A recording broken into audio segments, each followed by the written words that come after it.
วันที่1 เมษายน พุทธศักราช 2438 ตรงกับวันจันทร์ขึ้น7 ค่ำเดือน 5 ปีมะแม่มีหลวงพ่อสุนวัดบางปลาหมอเป็นพระอุปัชฌาย์พระอาจารย์จ้อยวัดบ้านแพเป็นพระกรรมวาจาจารย์พระอาจารย์วัดสุธาโพธเป็นอนุสาวนาจารย์มีฉายาว่าโสนันโทหลวงพ่อปานเรียนวิชาหลังจากที่ได้อุปสมบทแล้วหลวงพ่อปานท่านก็ได้ติดตามพระอุปัชฌาย์คือหลวงพ่อสุน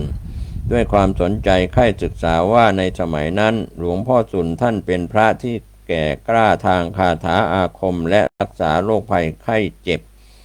เมื่อตามไปเล่าเรียนเป็นศิษย์แล้วหลวงพ่อสุนเห็นลักษณะของหลวงพ่อปานว่ามีลักษณะดีจะได้ครูบาอาจารย์ต่อไปภายภาคหน้าจึงได้ให้สติหลวงพ่อปานเบื้องต้นในการเบื่อหน่ายกิเลสว่า 1. อย่าอยากรวยอยากมีลาภได้ทรัพย์มาแล้วดีใจตั้งหน้าสะสมทรัพย์ 2. เป็นอย่างต้นแล้วเมื่อทรัพย์หมดก็เป็นเหตุให้เสียใจ 3. อยากมียศถาบรรดาศักดิ์ได้ยศมาแล้วปลื้มใจ 4. เมื่อหมดยศไปแล้วก็เสียใจ 5. ได้รับคำสรรเสริญแล้วยินดี 6. เมื่อถูกนินทาก็ไม่พอใจ 7. มีความสุขความเพลิดเพลินในกามารมณ์ 8. เมื่อมีความทุกข์ก็หวั่นไหวท้อแท้ใจจากเพศคฤหัสถ์มาสู่เพศบรรพชิตแล้วอย่าหวังรวยถ้ารวยแล้วไม่ใช่พระต้องรวยด้วยบุญญาบารมีเงินที่ได้มาอย่าติดจงทำสาธารณประโยชน์เสียให้สิ้นเหลือกินเหลือใช้แต่พอเลี้ยงอาตมาอย่าหวังในยศอย่าหลีกเลี่ยงไม่รับยศไม่ได้แล้วก็อย่าเมายศถาบรรดาศักดิ์มันเป็นเครื่องทวงกิเลสยศราบสรรเสริญความสุขในกามารมณ์มันเป็นตัวกิเลสมันเป็นโลกธรรมต้องตัดออกให้หมดถ้าพอใจในสิ่งนี้ก็ไม่ใช่พระจะพาให้สู่ห้วงนรกจงระลึกอยู่เสมอว่าเราบวชเพื่อนิพพานอย่างที่กล่าวไว้ตอนขออุปสมบทครั้งแรกว่านิพพานัสสะสัจฉิกิริยายะเอตังกาสาวังคเหตวาหมายความว่าในส่วนเราขอรับผ้ากาสาวพัสเพื่อทำให้แจ้งซึ่งพระนิพพานจากนั้นหลวงพ่อสุนก็สั่งให้ท่องสวดมนต์ตลอดจนคาถาธาตุทั้ง4นามพัทธะให้ว่าถอยหลังแล้วเป่าให้กุญแจหลุดถ้าเจ้าเป่าหลุดแล้วบอกพ่อจะให้วิชาต่างๆให้หมดไม่ปิดบังนี่คือการฝึกสมาธิจิตของที่หลวงพ่อสุนสอนหลวงพ่อปานทางอ้อมถ้าจิตไม่มีสมาธิแล้วอย่าหวังเลยด้วยคาถาเพียง4 ตัวจะดีกว่าลูกกุญแจได้หลวงพ่อปานท่านก็มีความอดทนหมั่นฝึกเป่ากุญแจนานเป็นเดือนเป่าเท่าไหร่ก็ไม่หลุดมาหลุดเอาตอนที่ท่านทำใจสบายเป็นสมาธินึกถึงคาถาเป่ากุญแจได้จึงลุกขึ้นมาเป่ากุญแจคราวนี้กุญแจหลุดหมดทดลองกับลูกอื่นๆก็หลุดเพิ่มกุญแจขึ้นเรื่อยๆจนถึง40 ดอกแขวนไว้บนราวก็หลุดหมดแล้วจึงทดลองให้หลวงพ่อสุนดูจนพอใจหลังจากนั้นหลวงพ่อสุนก็สอนวิปัสสนาให้แก่หลวงพ่อปานตั้งแต่ชั้นต้นจนถึงที่สุดด้วยความเมตตาของหลวงพ่อปานในตอนท้ายว่าเมื่อมีฤทธิ์แล้วอย่าแสดงให้คนอื่นเขาเห็นเป็นการอวดดีจะเป็นโทษตามที่พระพุทธองค์ทรงห้ามไว้จบจากวิปัสสนาแล้วหลวงพ่อสุนยังได้ถ่ายทอดวิชาแพทย์แผนโบราณให้ซึ่งหลวงพ่อปานก็ได้อาศัยใช้ช่วยชีวิตผู้ได้รับทุกข์ทรมานให้หายมามากต่อมากจนท่านได้ชื่อว่าเป็นพระหมอหลวงพ่อสุนสอนว่าการเป็นหมอนั้นบังคับไม่ให้คนไม่ตายไม่ได้หมอเป็นเพียงช่วยระงับทุกขเวทนาเท่านั้นจากนั้นหลวงพ่อสุนก็ถ่ายทอดกสิณต่างๆให้หลวงพ่อปานจนกระทั่งสิ้นความรู้องค์อาจารย์ของหลวงพ่อปาน การเรียนวิชาของหลวงพ่อปานนั้นพอจะรวบรวมได้ดังนี้เรียนวิชาวิปัสสนากรรมฐานและวิชาแพทย์จากหลวงพ่อสุนวัดบางปราหมอเรียนวิชาปริยัติธรรมที่วัดเจ้าเจ็ดกับพระอาจารย์จีนด้วยเหตุที่หลวงพ่อสุนท่านได้ถ่ายทอดวิชาต่างๆให้จนหมดสิ้นแล้วท่านจึงแนะนำให้ไปเรียนปริยัติธรรมที่วัดเจ้าเจ็ดกับพระอาจารย์จีนจากปากคำของชาวบ้านแถบวัดเจ้าเจ็ดและผู้ที่เคยไปเรียนกับพระอาจารย์จีนได้ให้ปากคำตรงกันว่าพระอาจารย์จีนเป็นคนโมโหร้ายเวลาโมโหแล้วยังไม่อยู่ปากว่ามือถึงเวลาสอนใครถ้าลูกศิษย์ทำไม่ถูกต้องตามใจที่สอนไปแล้วกลัวจะไปทำร้ายลูกศิษย์เข้าท่านจึงได้สร้างกรงใหญ่ขึ้นสำหรับขังตัวท่านเองเวลาสอนหนังสือโดยให้ลูกศิษย์เป็นคนใส่กุญแจขังแล้วเก็บกุญแจไว้เวลาสอนหนังสือลูกศิษย์คนใดไม่ตั้งใจเรียนหรือตอบคำถามไม่ถูกต้องทำให้อาจารย์จีนท่านก็จะโมโหโกรธาเอามือจับลูกกรงเหล็กเขย่าจนลูกศิษย์ที่เรียนตกใจขวัญหนีดีฟอร์มแต่พอท่านคลายโทสะลงแล้วท่านก็จะกลายเป็นพระอาจารย์จีนรูปเดิมหลวงพ่อปานท่านมีความมานะพยายามเป็นที่ตั้งท่านต้องพายเรือมาเรียนหนังสือที่วัดเจ้าเจ็ดทุกวันเวลาพายเรือไปเรียนท่านก็จะท่องพระปาติโมกข์และบทเรียนที่อาจารย์สอนจนขึ้นใจพอเวลาเรียนอาจารย์ถามอะไรก็ตอบได้ถูกต้องเป็นที่พอใจแก่พระอาจารย์ยิ่งในที่สุดพระอาจารย์จีนก็สิ้นความรู้ที่จะสอนให้ท่านจึง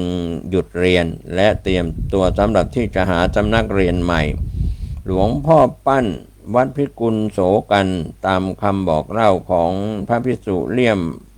เล่าว่าหลวงพ่อปานได้เรียนรู้วิชามาหลายอย่างเคยพิมพ์คาถาออกแจกด้วยเมื่อเห็นว่าพระอาจารย์จีนไม่มีความรู้ที่จะสอนได้อีกต่อไปท่านจึงคิดเข้ามาเรียนที่กรุงเทพเพราะเป็นแหล่งรวมวิชาต่างๆท่านจึงได้ไปเรียนให้โยม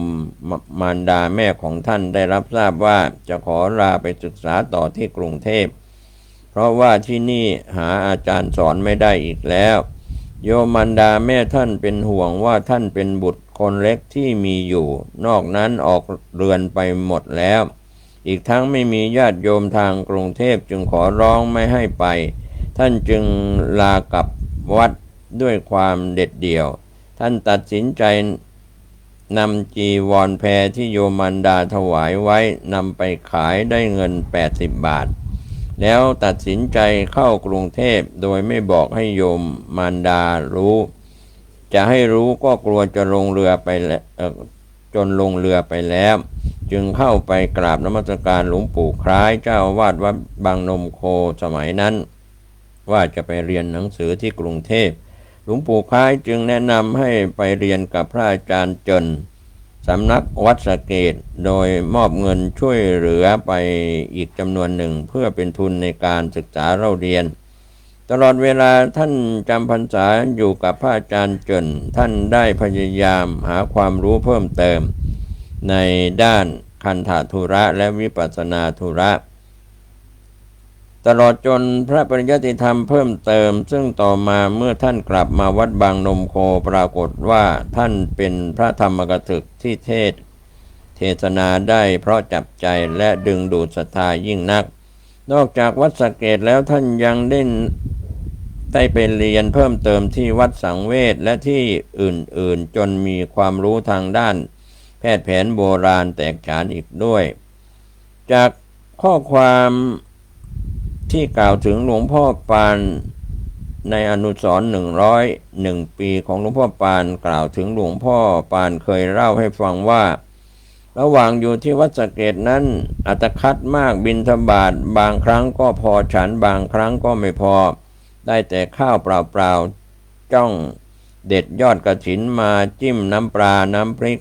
ฉันแทบทุกวันแต่ท่านก็อดทนด้วยรับการอบรมเป็นปฐมมาจากพระอุปัชฌาย์คือหลวงพ่อสุนวัดบางปราหมอ ท่านว่าอยู่กรุงเทพ3 ปีได้ฉันกยาศาสตร์เพียงครั้งเดียวโดยนางเฟืองคนกรุงเทพนำมาถวาย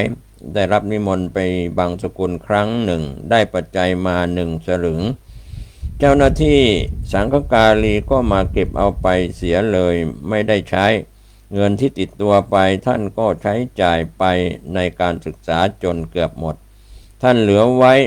1 บาทเอาไว้ใช้เมื่อมีความจำเป็นสุดยอดเท่านั้นด้วยความอดทนของท่านในปีสุดท้ายที่ท่านจะกลับวัดบางนมโคนั่นเองคืนหนึ่งท่านได้ยินเสียงคนเคาะหน้ากุฏิท่านเปิดออกไปก็เจอเทวดามาบอกหวยแล้วเขียนให้ดูแล้วย้ำว่าจำได้ไหมท่านก็ตอบว่าจำได้ท่านนอนคิดจนนอนไม่หลับพอรุ่งเช้าแทนที่ท่านจะแทงหวยท่านกลับเห็นว่านั่นมันไม่ใช่กิจของสงฆ์ตามที่หลวงพ่อสุนได้อบรมไว้ท่านก็ไม่แทงปรากฏว่าวันนั้นหวยออกตรงตามที่เทวดาบอกถ้าท่านแทงหวยก็คงจะรวยเป็นจำนวนมากท่านอาจารย์แจงคฤหัสถ์ชาวสวรรคโลกจากบันทึกของท่านฤาษีลิงดำได้กล่าวตอนหนึ่งว่าท่านอาจารย์แจงเป็นคฤหัสถ์สวรรคโลกได้เดินทางล่องลงมาทางใต้ถึงวัดบางนมโคมาเลื่อมใสในปฏิปทาของหลวงพ่อปานจึงได้สอนให้รู้ถึงวิธีการปลุกเสกพระและวิธีสร้างพระตามตำราซึ่งเป็นของพระร่วงเจ้าจะรับการสืบทอดมาจากอาจารย์ซึ่งกล่าวไว้ว่าข้าพเจ้าได้รักษาตำราของพระอาจารย์ไว้แล้วก็ปฏิบัติตามคำสั่งสอนของพระอาจารย์ทุกอย่างวิชาต่างๆมีผลดีทุกประการถ้าบุคคลใดได้พบแล้วจะนำไปใช้ให้บูชาพระอาจารย์ของท่านแต่ไม่ได้ระบุว่าเป็นใครท่านอาจารย์แจงได้นิมนต์หลวงพ่อปานไปในโบสถ์ตามลำพังเพื่อถ่ายทอดวิชาซึ่งนอกจากวิชาปลุกเสกพระและทำพระแล้วยังได้มหายันเกราะเพชรซึ่งท่านก็ได้ใช้ยันเกราะเพชรนี้สงเคราะห์ผู้คนได้มากมายหลวงพ่อเนียมวัดน้อยอำเภอบางปะมาจังหวัดสุพรรณบุรีก็มีประวัติกล่าวถึงหลวงพ่อปานว่าท่านฤาษีลิงดำกล่าวไว้ว่าหลวงพ่อปานนิยมพระกรรมฐานหมายความว่าสิ่งที่ท่านต้องการที่สุดและปรารถนาที่สุดก็คือพระกรรมฐานเรื่องของพระกรรมฐานนี้เป็นชีวิตจิตใจของหลวงพ่อปานจริงๆท่านเทิดทูนพระกรรมฐานมากทั้งที่ทรงสมาบัติอยู่แล้วความอิ่มความเบื่อความพอใจในพระกรรมฐานของท่านก็ไม่มีท่านก็มีความปรารถนาจะเรียนพระกรรมฐานให้มากดีกว่าสมัยนั้นพระที่มีชื่อเสียงโด่งดังมากเป็นพิเศษเป็นในสมัยนั้นสายอื่นฉันไม่ทราบก็มีแต่หลวงพ่อเนียมวัดน้อยอำเภอบางปะมาจังหวัดสุพรรณบุรีสมัยนั้นเรือยนต์มันก็ไม่มีถ้าจะไปก็ต้องไปเรือแจวถ้าไปเรือแต่ทว่าทางเดินสะดวกกว่าเดินลัดทุ่งลัดนาลัดป่าไปป่าก็เป็นป่าพงส่วนใหญ่ท่านก็ใช้วิธีธุดงค์สมัยนั้นวิธีธุดงค์เป็นวิธีที่สะดวกที่สุดเรียกว่าใกล้ค่ำที่ไหนก็ปรากฏที่นั่นชาวบ้านเขาเลี้ยงตอนเช้าฉันอิ่มแล้วก็ไปกันพระธุดงค์ฉันเวลาเดียวท่านบอกว่าเวลาที่ถึงวัดน้อยเขาร่ำลือกันว่าหลวงพ่อเนียมนี่เก่งมากท่านก็เข้าไปหาหลวงพ่อเนียมเข้าไปหานะไม่รู้จักหลวงพ่อเนียมหรอกความจริงท่านก็คิดว่าหลวงพ่อเนียมนะท่านจะเป็นเหมือนหลวงพ่อองค์อื่นๆที่ท่านมีชื่อเสียงมากนุ่งสบงจีวรเป็นปริมณฑลแล้วก็มักจะนั่งเฉยๆดีไม่ดีหลับตาปีก็หลับขยิบเรียกว่าหลับไม่สนิทคือแกล้งหลับตาทำเคร่งทีนี้เวลาหลวงพ่อปานไปหาหลวงพ่อเนียมก็ไปโดนดีเข้าไปแล้วเจอหลวงพ่อเนียมที่ไหนความจริงหลวงพ่อเนียมก็เดินคว้างๆอยู่กลางวัดนั่นแหละมีผ้าอาบน้ำ1 ผืน ที่ชาวบ้านเขาเรียกว่าผ้าอาบน้ำฝนสีเหลืองผ้าอีกผืนแบบเดียวกันคล้องคอเดินไปรอบวัดหลวงพ่อปานก็บอกว่าเมื่อท่านเห็นนะก็ไม่รู้หลวงพ่อเนียมเห็นพระแก่ๆผอมๆนุ่งผ้ารอยชายผืนหนึ่งเข้าไปถึงก็กราบหลวงพ่อปานบอกว่าก้าวกับผมมาจากเมืองกรุงเก่าขอรับกับผมจะมานมัสการหลวงพ่อขอเรียนพระกรรมฐานหลวงพ่อเนียมก็ทำท่าเป็นโมโหบอกว่าไม่มีวิชาอะไรจะสอนพร้อมทั้งกล่าวขับไล่ไสส่งออกจากวัดหลวงพ่อปานก็นั่งทนฟังอยู่ในที่สุดเห็นท่าจะไม่ได้เรื่องก็เลี้ยวหาพระในวัดไปขออาศัยนอนแล้วถามว่าพระองค์นั้นชื่ออะไรพระท่านก็บอกว่าองค์นี้แหละชื่อหลวงพ่อเนียมละพอวันรุ่งขึ้นหลวงพ่อปานก็เข้าไปหาก็ถูกด่าว่าอีกอย่างหนักท่านยืนยันจะเรียนให้ได้หลวงพ่อเนียมเลยสั่งว่า2 ทุ่มให้นุ่งสบงจีวรคาดสังฆติไปหาในกุฏิพอตอนกลางคืนหลวงพ่อปานเข้าไปหาท่านปรากฏว่ารูปร่างท่านผิดไปมากผิวดำผอมเกร็งแบบเก่าไม่มีท่านนุ่งสบงจีวรผ้าสังฆติเหลืองอลามผิวกายสมบูรณ์ร่างกายก็สมบูรณ์หน้าตาอิ่มเอิบรัศมีกายผ่องใสสวยบอกไม่ถูกหลวงพ่อปานตรงเข้าไปกราบ3 ครั้งแล้วก็นั่งมองท่านก็นั่งมองยิ้มแล้วท่านก็ถามว่าแปลกใจหรือคุณหลวงพ่อปานก็ยกมือนมัสการบอกว่าแปลกใจขอรับหลวงพ่อรูปร่างไม่เหมือนตอนกลางวันท่านก็บอกว่ารูปร่างน่ะคุณมันเป็นอนัตตาหาความเที่ยงแท้ไม่ได้มันจะอ้วนเราก็ห้ามไม่ได้มันไม่มีอะไรห้ามได้เลยนี่คุณพระพุทธเจ้าท่านกล่าวว่าทุกสิ่งทุกอย่างในโลกล้วนอนิจจังเห็นไหมไปเจอตัวอนิจจังเข้าแล้วสิหลวงพ่อปานก็บอกว่าตอนนี้เริ่มสอนกรรมฐานอธิบายไพเราะจับใจฟังง่ายจริงๆพูดได้ถึงใจทุกอย่างเวลาท่านพูดคล้ายๆว่าจะบรรลุพระอรหันต์เป็นไปพร้อมๆกันท่านสอนได้ดีมากพอสอนเสร็จเรียบร้อยแล้วก็บอกให้ไปพักที่กุฏิอีกหลังหนึ่งซึ่งอยู่ใกล้กับกุฏิของท่านแล้วเวลาทำกรรมฐานกลางคืนหลวงพ่อปานวางอารมณ์ผิดท่านจะร้องบอกไปทันทีบอกคุณปานเอ๋ยคุณปานนั่นคุณวางอารมณ์ผิดแล้วตั้งอารมณ์เสียใหม่มันถึงจะใช้ได้นี่หลวงพ่อปานบอกว่าท่านมีเจโตปริยญาณแจ่มใสมากท่านเรียนพระกรรมฐานอยู่กับหลวงพ่อเนียม3 เดือนแล้วจึงกลับก่อนหลวงพ่อปานจะกลับหลวงพ่อเนียมก็บอกว่าถ้าข้าตายนะหลวงพ่อหนงวัดคลองมาดันเขาแทนข้าได้ถ้ามีอะไรสงสัยก็ไปถามหลวงพ่อหนงวัดคลองมาดันหลวงพ่อปานได้เรียนคาถาพระปัจเจกพุทธเจ้าเมื่อช่วงตอนปลายของชีวิตคาถาพระปัจเจกพุทธเจ้านี้ท่านไปเรียนกับครูพึ่งที่จังหวัดนครศรีธรรมราชตอนนั้นครูพึ่งเป็นฆราวาสอายุ99 ปีเพราะได้ข่าวว่าครูพึ่งเป็นคนพิเศษเวลาขอทานมาขอให้คนละ1 บาทสมัยนั้นเงิน1 บาทมีค่ามากเงิน100 บาท200 บาทสามารถสร้างบ้านได้2 หลังมีครัวได้1 หลังเวลาทำบุญแกจะช่วยรายละ100 บาทไม่ใช่เงินเล็กน้อยเมื่อทราบข่าวหลวงพ่อจึงไปขอเรียนกับแกคาถาปัจเจกพุทธเจ้านี้เรียกว่าคาถาแก้จนท่านได้เรียนมาแล้วก็พิมพ์แจกเป็นธรรมทานแก่สาธุชนนำไปปฏิบัติและมีผลดีจบสืบทอดกันมาจนถึงทุกวันนี้ท่านก็กลับมาตุภูมิหลังจากที่หลวงพ่อปานได้เสร็จสิ้นการเรียนจากกรุงเทพแล้วท่านก็หวนคิดถึงโยมมารดาแม่ที่ท่านจากมาถึง3 ปีจึงเดินทางกลับวัดบางนมโคพร้อมกับความรู้ที่ได้รับมาท่านได้ระลึกถึงว่าการเล่าเรียนของท่านลำบากมากจึงอยากจะจัด สอนหนังสือแก่พระภิกษุสามเณรและบุตรธิดาชาวบางนมโคให้มีความรู้จึงนิมนต์พระภิกษุเกี้ยวที่อยู่สำนักเดียวกับท่านมาด้วยเพื่อจัดสอนหนังสือเมื่อมาถึงแล้วท่านก็นำมากราบนมัสการหลวงปู่คล้ายและได้ไปหาโยมมารดาแม่ให้ได้ชมบุญอุปนิสัยและปฏิปทาของหลวงพ่อปานจากปากคำของผู้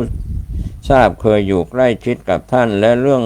เล่าสืบต่อกันมาพอจะอนุมานจากบันทึกของหลวงพ่อฤาษีลิงดำบันทึกกล่าวไว้ว่าหลวงพ่อปานท่านมีลักษณะของชายชาตรีที่มีผิวพรรณขาวละเอียดลักษณะสมส่วนเสียงดังกังวานไพเราะมีใบหน้ายิ้มแย้มแจ่มใสชวนให้ศรัทธาประสาทะเลื่อมใสเป็นอย่างยิ่งดวงตาบ่งบอกถึงความเมตตาปราณีในสัตว์โลกทั้งหลายต้อนรับผู้คนที่มาหาไม่เลือกเศรษฐีผู้ดีไพร่ใครไปก็ไต่ถามว่ากันว่าถ้าหลวงพ่อพูดจากับผู้ใดแล้วนั้นมักจะจับจิตจับใจที่ใจชั่วมัวเมามาก็กลับตัวแม้แต่ผู้นับถือคริสต์ศาสนาก็ยังหันมานับถือพุทธศาสนาตลอดเวลาท่านจะไม่แสดงท่าทีว่าเหน็ดเหนื่อยหรือทำให้ผู้ที่มาเสื่อมศรัทธาวันหนึ่งจะมีคนมาหาท่านเพื่อขอความช่วยเหลือนับเป็นจำนวนร้อยคนไหนจะให้รดน้ำมนต์ไหนจะต้องพ่นไหนจะขอยาไหนจะมาปรึกษาถึงเรื่องเดือดเนื้อร้อนใจบางคนก็เรียกว่าหลวงพ่อบางคนก็เรียกว่าหลวงปู่บ้างเป็นเราท่านน่ากลัวจะนั่งไม่ทนเพราะตั้งแต่เพลจนกระทั่งถึงเวลา 4-5 ทุ่มนั่นแหละท่านจึงจะพักผ่อนและเป็นอย่างนี้อยู่ประจำทุกวันจนกระทั่งท่านมรณภาพท่านไม่ยินดียินร้ายในทางโลกธรรมแต่ประการใดคงปฏิบัติธรรมเหมือนพระแก่ๆรูปหนึ่งที่ไม่ต้องการยศบรรดาศักดิ์หรือชื่อเสียงดีเด่นแต่อย่างใดท่านคงหวังแต่ทำหน้าที่ให้ความสุขสบายแก่พระสงฆ์และชาวบ้านทั่วไปตามกำลังความสามารถเท่านั้นหลวงพ่อปานโสนันโทท่านมรณภาพ26 กรกฎาคมพุทธศักราช 2481 สิริอายุ 63 ปีพรรษา 43 คำสอนสุดท้ายของหลวงพ่อปานท่านบอกว่าลูกทุกคนเมื่อพ่อตายไปแล้วจงอย่าทิ้งกรรมฐานที่พ่อให้ไว้เป็นกรรมฐานขององค์สมเด็จพระสัมมาสัมพุทธเจ้าอย่าถือว่าเป็นของพ่อต้องถือว่าเป็นของพระพุทธเจ้าคฤหัสถ์ทุกคนอย่าทิ้งคาถาพระปัจเจกพุทธเจ้านะคาถาเงินล้านแล้วจะเอาตัวรอดได้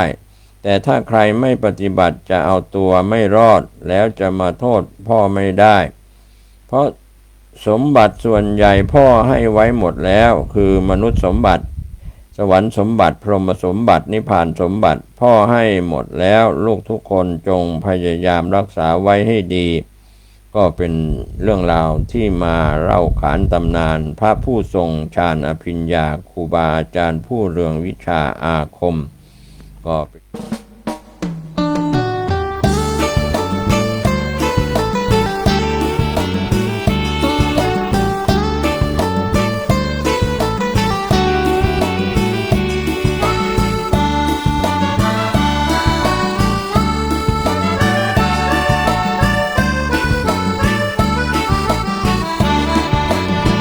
พุทธมามกะมีพระไว้ในดวง